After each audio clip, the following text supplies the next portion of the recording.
مرحبا بكم مرة أخرى في myschool.tn. دايما معاكم دايما نرافقوا فيكم. Aujourd'hui donc on va voir quelques astuces et quelques conseils concernant bien sûr les oscillations électriques forcées.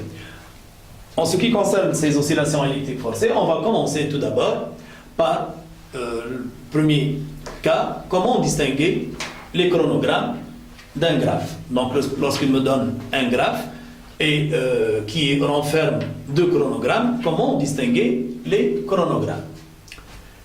Deuxième astuce, comment réussir une construction de Fresnel. D'accord? Et le troisième astuce, comment se comporte le circuit RLC forcé à la résonance d'intensité. On va commencer donc quelques astuces et conseils, bien sûr concernant les oscillations électriques forcées.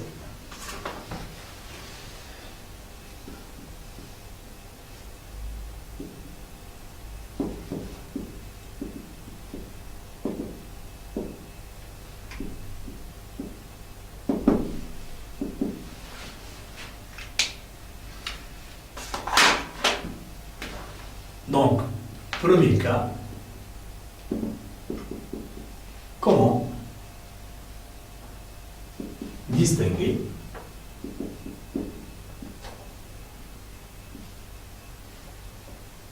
les chronogrammes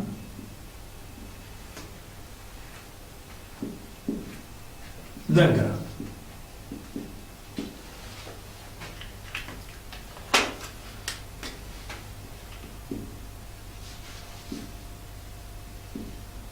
Les chronogrammes de UL de T et de U de T. Donc dans ce cas, le chronogramme qui a l'amplitude la plus grande correspond à U de T.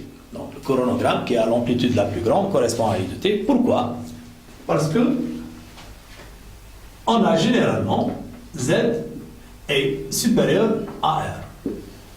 Donc un seul cas très particulier où Z est égal à R lorsque la bobine est purement inductive et on est à la résonance d'intensité. Mais généralement on a Z supérieur à R.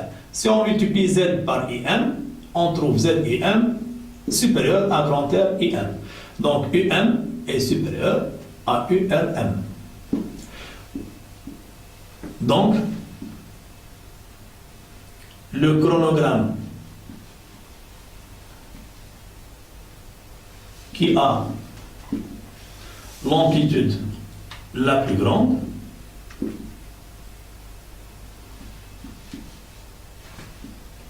correspond à U de T. Et ici, il faut faire très attention lorsque les sensibilités verticales des deux voies ne sont pas égales. Donc, lorsque les sensibilités ne sont pas égales, donc il faut faire le calcul pour voir quelle est la courbe qui a l'amplitude la plus grande. Pour le deuxième cas, donc celui-là c'est le premier cas, donc pour le deuxième cas, concernant les chronogrammes de UC de T et de UR de T.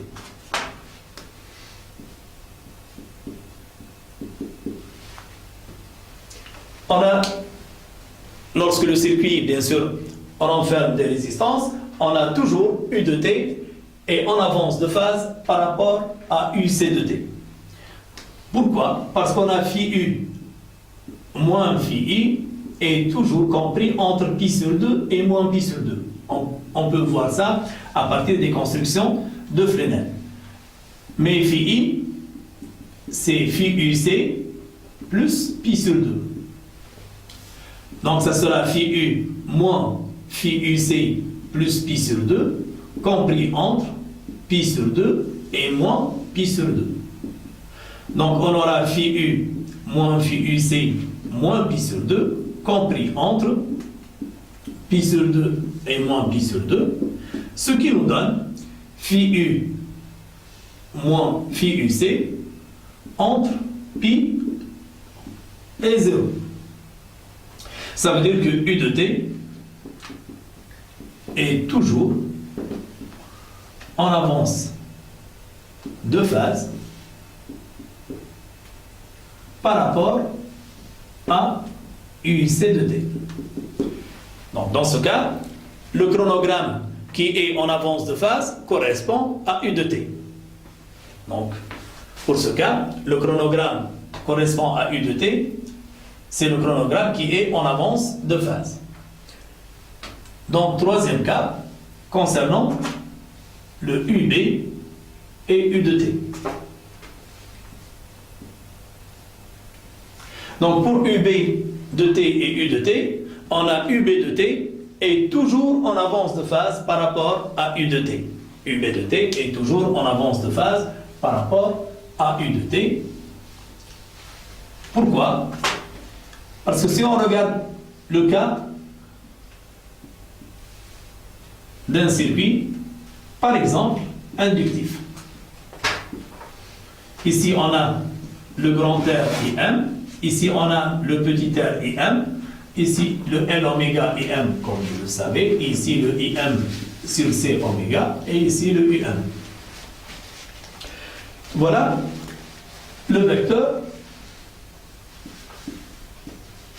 V, donc dans la phase phi U. Donc ici c'est phi U. Maintenant concernant le vecteur représentant la tension UB. Donc la tension UB, c'est-à-dire la tension aux bornes de la bobine. Mais la bobine renferme une résistance petit r et une inductance L.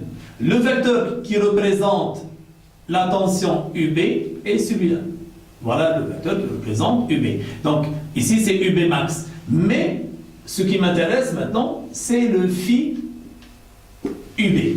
Remarquez que le phi UB est supérieur à phi U. Le phi UB est supérieur à phi U. Si on a par exemple le circuit résistif, donc le phi U sera ici. Si on a un circuit capacitif, le phi U sera là. Mais en ce qui concerne, si on veut voir ça par calcul, on a le phi U moins phi I est égal à L oméga moins 1 sur C oméga sur grand R plus petit r. Et on a le phi UB moins phi I égal. Regardez le phi UB moins phi I. Voilà l'axe phi I. Donc ici on a la tangente. Donc j'ai oublié de noter ça. La tangente phi U moins phi I est égale à L oméga moins 1 sur C oméga sur grand R plus petit r. Et de même ici, c'est la tangente phi UB moins phi I. Regardez le phi UB moins phi I, c'est cet angle. Celui-là, c'est phi UB moins phi I. La tangente de phi UB moins phi I, c'est cette quantité sur celle-là. Donc on trouve L oméga sur petit r. Donc on peut dire alors que tangente phi UB moins phi I, vous remarquez qu'elle est supérieure à la tangente phi U moins phi I. Donc, l'angle ou les angles ici sont compris entre 0 et pi sur 2. Lorsque l'angle est compris entre 0 et pi sur 2, si tangente alpha est supérieure à tangente bêta, ça veut dire que alpha est supérieur à bêta. Donc ici on trouve phi UB moins phi I supérieur à phi U moins phi I. Et par conséquent, on trouve que phi UB est supérieur à phi U. C'est-à-dire UB de t est toujours en avance de phase par rapport à U de t. Le chronogramme qui est en avance de phase correspond à UB de t. On va passer maintenant à la deuxième astuce concernant la construction de Fresnel.